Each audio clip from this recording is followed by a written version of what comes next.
Dear Nanay and Tatay, una sa lahat, gusto kong magpasalamat sa pagmamahal na ibinigay ninyo sa akin.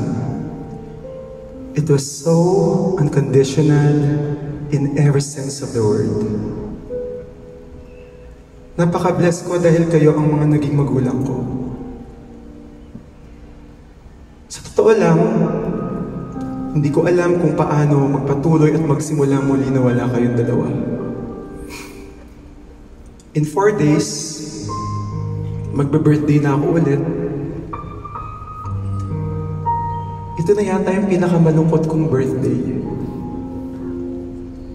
Nasanay kasi akong tuwing magse-celebrate ako ng mahahalagang okasyon at milestones ng buhay ko, nandiyan kayo. 20 years ago, kayong dalawa yung kasama kong nangarap. Alam mo na inaalala ko pa mga 2 years ago, sobra kang excited sa 20th anniversary ko. Tinatanong mo pa nga, anak, ano kaya ang susuotin ko sa concert mo? Napakasakit, napakahirap. Pero ngayong gabi, alam kong kapiling ko kayong dalawa. Sana nakikita nyo kung gaano karami yung mga tao, yung mga nagmamahal, yung nakikiselebrate sa akin ngayon.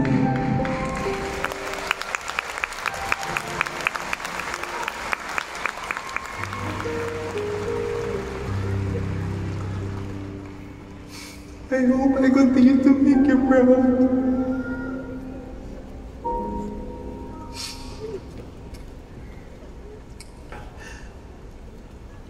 Sa tuwing magko-concert ako, kayong dalawa yung una kong hinahanap sa audience. Para mawala yung kaba at takot ko.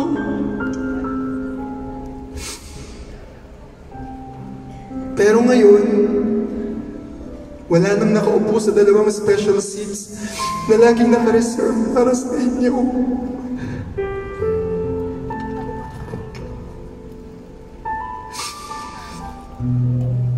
Napakahirap mag-celebrate na alam kong